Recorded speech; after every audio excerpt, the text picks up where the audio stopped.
Hello and welcome. Today I'm bringing you another ranked battle in the Blyskawica. This time the match is on the map Fault Line, and we have 2 destroyers and 2 cruisers. The enemy team gets 3 destroyers and 1 cruiser.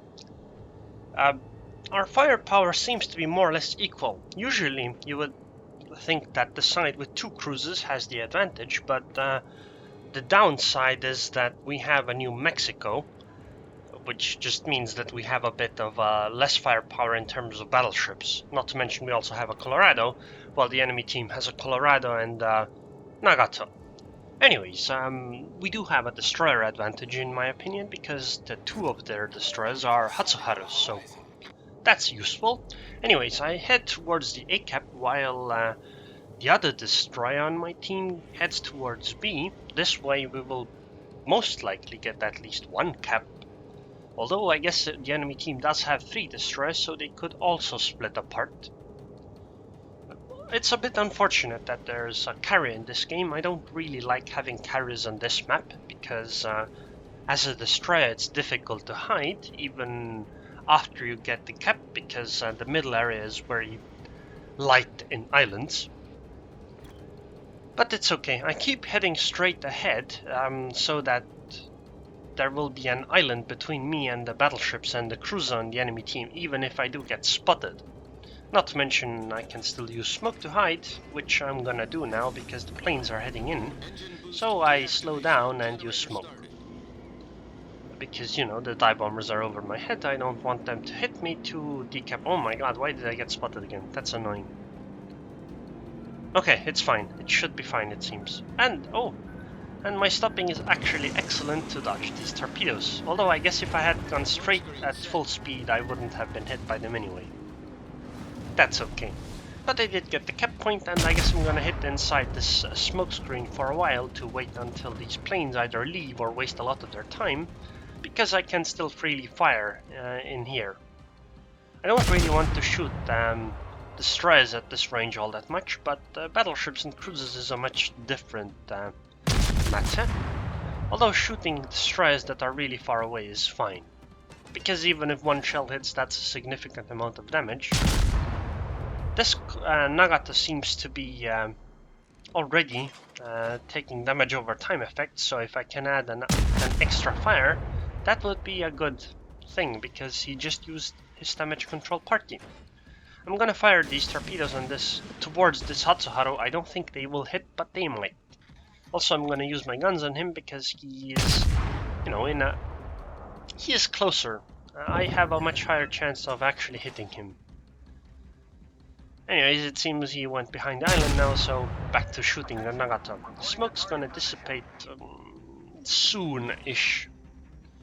I do have to remember that the Hatsuharu is still around, and he might be able to fire torpedoes, so I might have to start moving. And finishing off is also important. That will give us a significant advantage, although we already have one, because we have the A cap, they still have not capped B.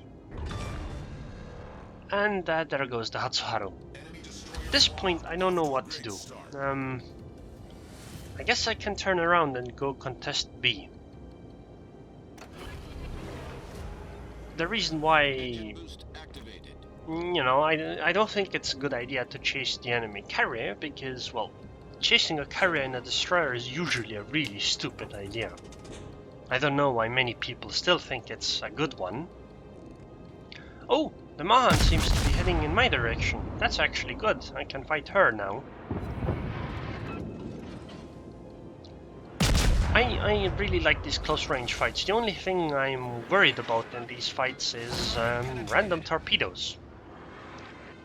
Because the moves I have to do will often put me in a situation where the torpedoes might be a bit scary.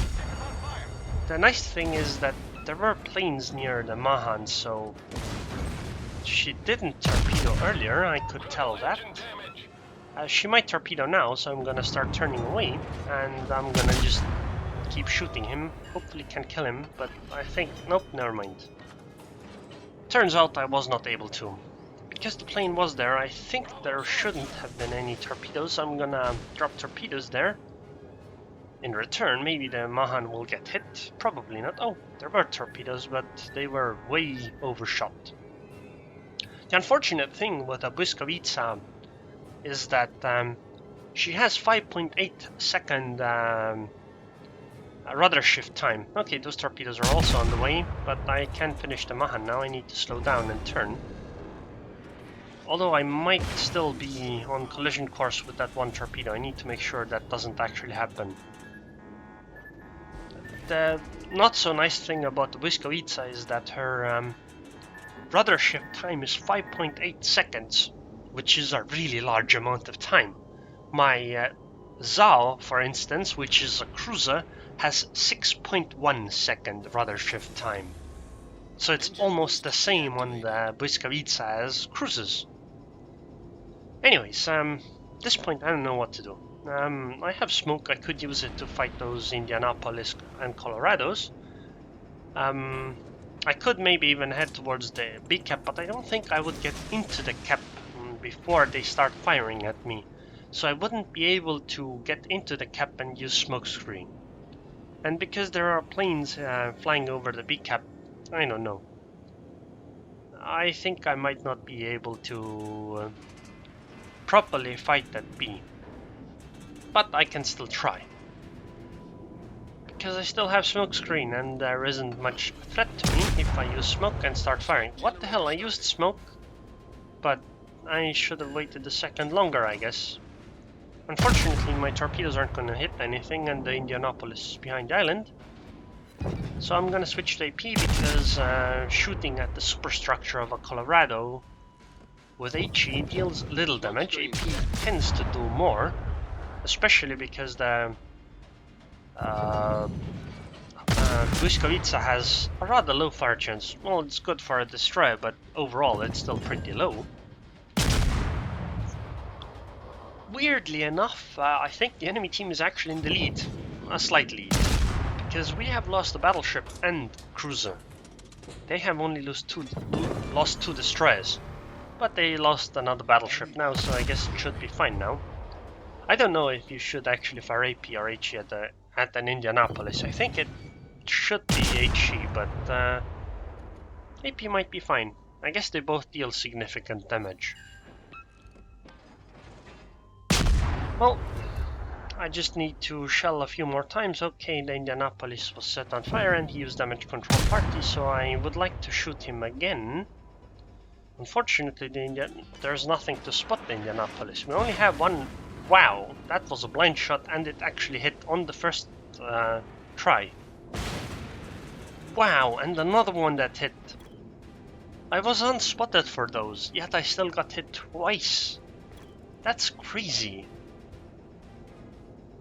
Anyways, I guess I'm a bit lucky that I didn't die there, although, let's be honest, technically it's the opponent that's lucky that he even hit me. These torpedoes aren't going to do anything. I just fired them because maybe a chance in a million I won't need them anyway. I can't stay here, and I can't keep shooting at that Indianapolis because the planes are spotting me, so I need to leave. And because the Nagato is also heading behind that island, I'm just going to put well, an island between me and every enemy, and go after the enemy Hiryu. I don't know why the Hiryu came out here. He was in the corner earlier and was completely safe. At this point, she just came out. So I guess I'm just going to shoot this Hiryu. I just have to hope that I can either set him on fire twice, or or be able to dodge the dive bombers.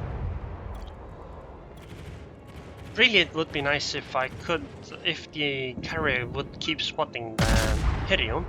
I could then use my smoke screen and keep shelling the Hiryu. But I think that it's already too late because the dive bombers already dropped, so I guess at this point, because also the friendly planes left, so the Hiryu would be unspotted, so I can't stop and smoke. Because once I get out of the smoke, I will die to or I would be hit by the dive bombers anyway.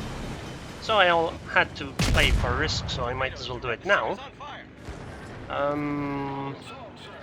the thing is that Blyskawica is actually a really good target for a carrier with torpedo bombers because of her really high rudder shift time. Well, the Hiryu came out here, so I don't know why she even turned into me.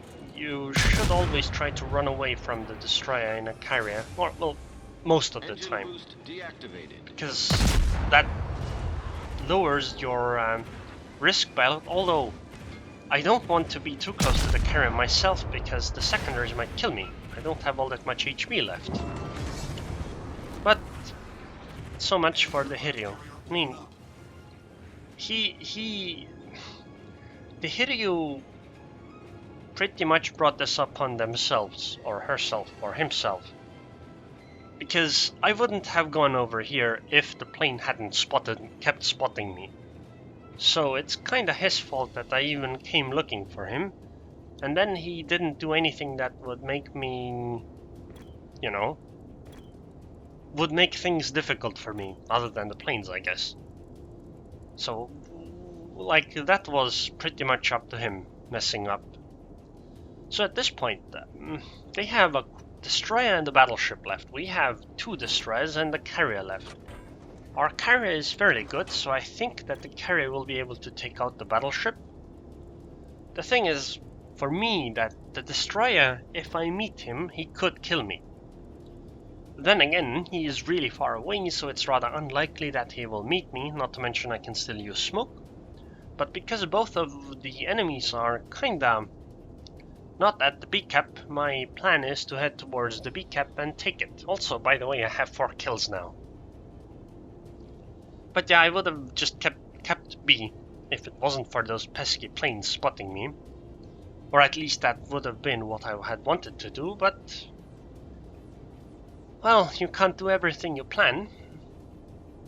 I'm gonna try shooting the battleship once I get into range, because I would really like a Kraken in ranked. I think I aimed a bit too, or led a bit too much. I'm gonna use speed boost to get towards the B area quicker. Well, the Nagata dodged, unsurprisingly, and I led too much anyway. I wonder if I will fight the Hatsuharu. Like, whoever gets the first shot off should probably win that fight, because I will die in 1 hit to the Hatsuharu pretty much. And she only has 2000 HP, so it's a good chance that I will kill her in 1 shot as well. Come on, I want to kill the Nagato. Oh my god, no planes. No, please don't steal that kill from me. I mean, okay, please let me steal that kill from you. Sorry, that would be more accurate. Damn. But that was unfortunate, I dealt 0 damage. Anyways, now it's the Hatsuharu's time. It's actually not the greatest situation. If the Hatsuharu could wipe out me, like he could easily, then maybe he could wipe out the second DD as well. And then it would be a carrier against the DD. Not the easiest, but I have some confidence in my shooting in Destroyer against Destroyer and dodging ability as well, so... Okay, he's pretty much dead. I don't know why he didn't fire his guns a single time. Okay, he finally... Oh my god, are you serious? 100 HP, you get hit and you take 0 damage. Well, that's annoying. But it was... not to be for you, Hatsuharu. Sorry, but I needed that Kraken unleashed. So, this was a really good match. 562,000 credits, 5 kills, a Kraken unleashed in ranked battles. A Kraken in ranked, 81,000 damage, so I killed still quite many of those. 2,469 base experience, that's a good result. I even shot down 3 planes, but our Hiryu played really well. And unfortunately, it didn't go so well for the New Mexico. I think the New Mexico is actually an okay choice for tier 7 battles as well. I did full HP damage to the Hiryu. That's quite a bit.